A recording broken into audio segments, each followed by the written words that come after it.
Welcome back to Read and Reflect, the podcast that delves into the world's most thought-provoking books.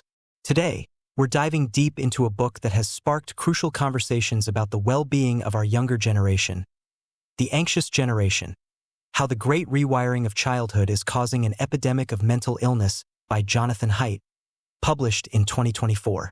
Jonathan Haidt, a renowned social psychologist and author of bestsellers like The Happiness Hypothesis and The Righteous Mind, brings his insightful lens to this urgent issue. In this episode, we'll unpack Haidt's central argument that the significant shift towards a phone-based childhood, heavily influenced by social media, is a primary driver behind the alarming rise in anxiety, depression, and other mental health challenges among adolescents. We'll explore the 4 foundational harms he identifies, examine the evidence for the surge in mental illness, understand the specific role social media plays, particularly for girls, and touch upon some of the proposed solutions. We'll also delve into fascinating concepts like defend mode and discover mode, and consider the broader cultural context. Stay with us as we navigate this vital discussion. Personally, this book resonated deeply with me as I've observed firsthand the pervasive presence of screens in young people's lives and the accompanying anxieties they often face. There's a palpable sense that childhood itself has undergone a radical transformation in a very short period, and Haidt's work provides a compelling framework for understanding why. The image he paints of children constantly connected yet paradoxically isolated is particularly striking. Let's take a moment to consider a powerful excerpt from the book that encapsulates its central thesis. Here, Haidt lays out the core of the Great Rewiring. The central argument of the anxious generation is that the significant rewiring of childhood, particularly the shift to a phone-based upbringing heavily influenced by social media, is a primary driver of the alarming rise in anxiety, depression, and other mental health issues among adolescents. The book posits that this great rewiring has deprived children of crucial developmental experiences, such as independent outdoor play, face-to-face social interaction, and the navigation of real-world risks, while simultaneously exposing them to the pressures and harms of the online world. This passage immediately sets the stage for the book's exploration. Haidt argues that this isn't just a correlation but a causal link, a rewiring, that fundamentally alters the developmental trajectory of young people.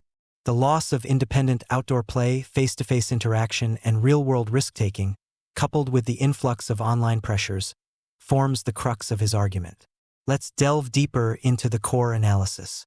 The first major theme is, of course, this great rewiring. It's not merely about children using phones more. It's about an entire shift in how they spend their time, interact with others, and experience the world.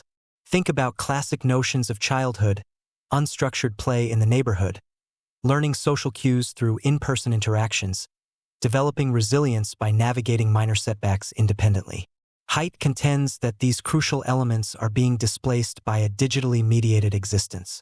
This reminds me of discussions around the decline of third places, community spaces outside of home and work/school, and how that impacts social connection. In a way, the online world has become a dominant third place, but one with vastly different social dynamics. Central to understanding this rewiring are the 4 foundational harms: social deprivation, sleep deprivation, attention fragmentation, and addiction. Social deprivation isn't just about spending less time physically with friends. It's about a reduced opportunity to develop deep social skills, understand nuanced communication, and form meaningful connections. Online interactions often lack the richness of nonverbal cues and can lead to shallower relationships. Consider the classic concept of social learning. How much of that is diminished when interactions are primarily text-based or curated online personas? Then there's sleep deprivation, fueled by constant connectivity and stimulating content. The blue light emitted by screens disrupts melatonin production, and the urge to check notifications keeps young people up late. We know from countless studies that sufficient sleep is vital for cognitive function, emotional regulation, and overall mental health. This modern challenge echoes historical concerns about late-night activities, but the accessibility and addictive nature of smartphones amplify the problem significantly. Attention fragmentation is another critical harm. The design of social media and many apps encourages constant switching between stimuli, eroding the ability to focus deeply. This can hinder learning, increase feelings of being overwhelmed, and even impact executive function skills. It's a far cry from the sustained attention required for activities like reading a book or engaging in imaginative play, which were more prevalent in previous eras. Finally, addiction. Social media platforms are intentionally designed to be addictive, using psychological principles to keep users engaged. This can lead to compulsive use, displacing other important activities like homework, exercise, and face-to-face interaction, ultimately negatively impacting self-esteem and mood.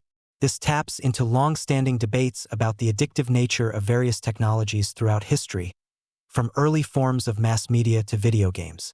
The book presents compelling evidence for a significant surge in mental illness among adolescents, particularly anxiety and depression, starting around the early 2010s. This trend is supported by self-reported data, a rise in emergency psychiatric care for adolescents, and a shift towards more internalizing disorders like anxiety and depression, especially among girls.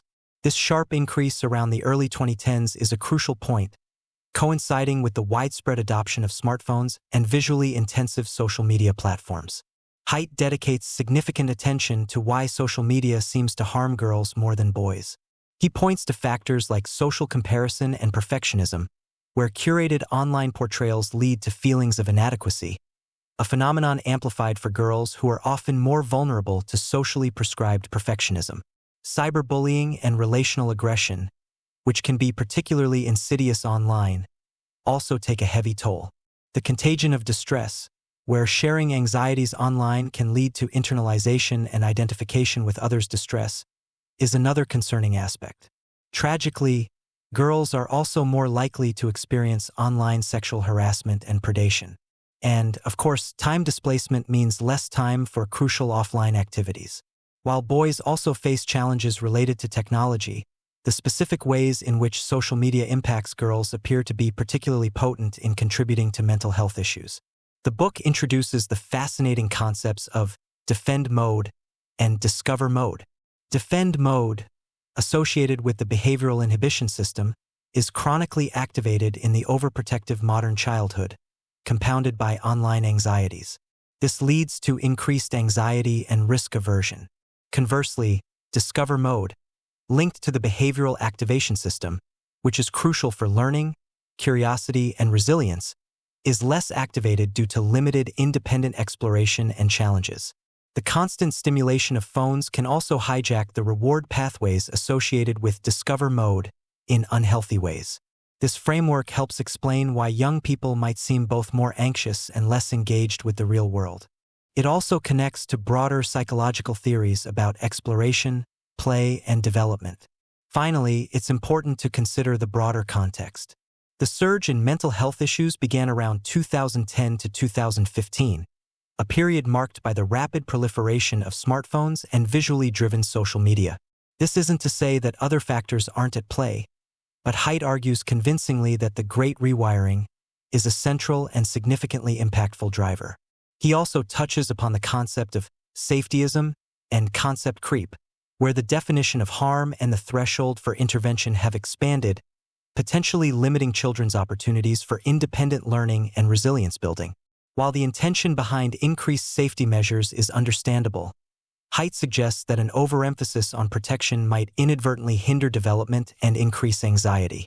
To summarize, Jonathan Haidt's The Anxious Generation presents a powerful and well-supported argument that the rewiring of childhood due to smartphones and social media is a primary cause of the current adolescent mental health crisis. He meticulously outlines the 4 foundational harms of a phone-based upbringing and provides compelling evidence for the alarming rise in anxiety and depression among young people, particularly girls.